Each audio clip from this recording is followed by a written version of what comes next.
अस्सलाम वालेकुम तमाम दोस्तों को मेरा सलाम कबूल हो। मेरा नाम इमरान खोकर है और मैं एज अ डायरेक्टर बहुत से प्लेस कर चुका हूँ। और ये सन 2014 का वाक़या है।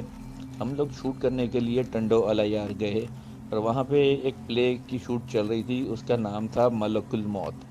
और हम लोग लोकेशन बहुत अच्छी थी, हॉन्टेड लोकेशन थी। लेकिन उसके बाद जब हम शूट शूट करने के लिए गए हैं तो वहाँ पे हम लोग बैठे हुए थे।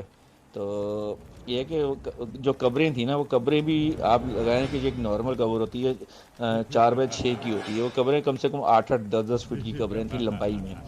तो और वो वहाँ पे एक आप यकीन करें कि कब्र के साथ ना एक दरख्त निकला हुआ था बेरी का। और हमें पूरे उसका 360 शॉट लेना था। तो हम लोग वहाँ पे काम कर रहे थे और काम करते करते जो हमारे आर्टिस्ट थे ताहिर जमील सेठी साहब, वो वहाँ पे वो मलकुल मौत का गेटअप करके खड़े हुए थे।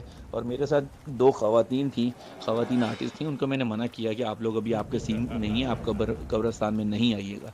तो लेकिन उन्होंने मेरी बात नहीं सुनी। तो मैंने कहा आप जाने, आपका काम जाने। मैंने काम स्टार्ट कर दिया। और जब काम स्टार्ट कर दिया तो हम लोग वहाँ से काम सीन कर करा के जैसे ही हम लोग वहाँ से फारिग हुए हैं, मगरिब का टाइम था, तो हम लोग वहाँ से फारिग हुए हैं, तो वहाँ से निकल के आए हैं। तो मुझे ताहिर जमील सेठी साहब कहते हैं कि यार इमरान, जो तुम्हारा ये एसोसिएट डायरेक्टर खुर्शीद है ना, ये यार बदतमीज़ इंसान है। मैंने कहा क्यों, क्या हुआ ताहिर भाई?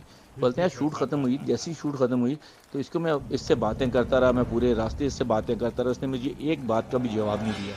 तो मैंने कहा ताहिर भी ऐसा हो ही नहीं सकता कि जैसी शूट ख़त्म हुई थी ये तो मेरे साथ साथ चल रहा था। और इसने हम लोग अगले सीन की चीज़ें बता रहा था मैं इसको कि अगला सीन रेडी कर लो, हम लोगों ने अगला सीन इस तरीके से करना है। हम लोगों की डिस्कशन चल रही थी, ये आपके साथ कब था? बोलते नहीं नहीं यार, मैं कसम खा रहा हूँ मेरे साथ है, तुम ये समझ रहे हो कि मैं झूठ बोल रहा हूँ। मैंने कहा मैं आपसे बोल ही नहीं रहा कि आप झूठ बोल रहे हो, लेकिन आप मेरे मेरे साथ मैं था, कैमरामैन था, और मेरे साथ कैमरामैन उसामा था। मैंने कहा हम लोग तीनों डिस्कस करते हुए आगे जा रहे थे, तो ये आपके साथ हो ही नहीं सकता ना।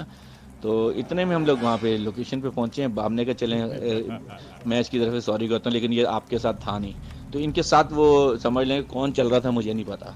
तो अब हम लोग वहाँ पे लोकेशन पे आए हैं जैसे ही, तो इतने में मैंने मगरिब की अजान हो गई थी। हमने कहा यार हम लोगों ने अगले सीन के लिए दूसरी लोकेशन पे जाना है, तो आप लोग यहाँ पे जिसने नमाज़ पढ़नी है नमाज़ पढ़ ले, खाना खाना है खाना खा ले। इतनी सी बात हुई है। तो इतने में मेरे बड़े बेटे असद इमरान की कॉल आई। बोलते हैं पापा मैंने ना बहुत बुरा ख्वाब देखा है, आप खैरियत से? मैंने क्या हुआ? बोलते हैं पापा मैंने आपका एक्सीडेंट देखा है और मैंने शूट पे बड़ी बोलते हैं ना बहुत मसले मसाइल देखे हैं ना। तो मैंने कहा नहीं नहीं बेटा ऐसा कुछ नहीं है। तो इतने में अंदर से मेरा जो एसोसिएट डायरेक्टर था खुर्शीद भागता हुआ आया और आके मुझे कहता है कि यार इमरान भाई जल्दी चलो अंदर, अंदर हालत बहुत ख़राब हो गए, वो लड़की दोनों लड़कियां बेहोश हो गई हैं और ताज जमील सेठी साहब की भी हालत सही नहीं है ना। तो इतने में मैंने अपने बेटे को कहा बेटा मैं तुम्हें थोड़ी देर में कॉल करता हूँ। जब अंदर गया हूँ तो वाकई वहाँ पे तो हमारी शूट में और भी लोग थे, हमारे से कम 15-20 का हमारा जो थे ना वहाँ पे लोग थे। और वहाँ के जो रहने वाले थे मिल मिला के 30-40 लोग थे। तो इतने में जब वहाँ पे लड़कियों को देखा तो उनकी आवाज़ें चेंज हो चुकी थी, वो मर्दों की आवाज़ में बात कर रही थी। तो वहाँ पे बहुत से लोगों ने देखा, जैसे दूसरी टीम में मेरे साथ असलम भुट्टो साहब थे, वो भी बहुत अच्छे डायरेक्टर हैं। उनके साथ कैमरामैन था अरशद भट्टी, वो भी था। तो हम सब ने देखा तो वहाँ पे मसले मसाइल हुए। मैंने उनको जो भी अल्लाह का कलाम मुझे पढ़ना आता था, मैंने सूरह फातिहा और सूरह इखलास पढ़ी, और उसके बाद मैंने सूरह फलक और सूरह नास पढ़ के उन पर दम किया है, और उसके बाद आयतुल कुर्सी पढ़ के दम किया है। तो उसके बाद मुसलसल करता करता जा रहा था और उसकी आवाज़ चेंज होती जा रही थी। लेकिन मैं बार बार हर 11 बार सूरह फलक सूरह नास पढ़ के उन पर दम कर रहा था, फिर सूरह फातिहा सूरह इखलास पढ़ के दम कर रहा था, फिर उसके बाद आयतुल कुर्सी पढ़ के दम कर रहा था, दुरूद शरीफ पढ़ के उनके ऊपर दम कर रहा था। तो थोड़ी देर में मुझे ताहिर जमील सेठी साहब, वो लड़कियां तो ठीक हो गई, सब लोगों ने देखा कि ठीक हो गई।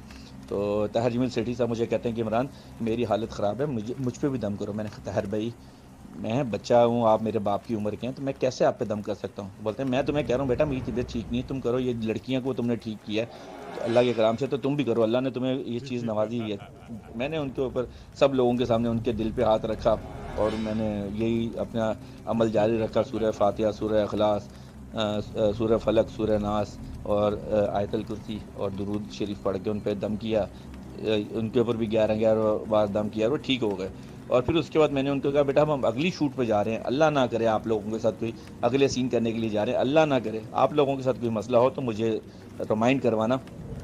और आपका ये नहीं समझिएगा आपके साथ कोई नहीं है, आप ये समझिएगा आपका बड़ा भाई और आपका बाप आपके साथ है।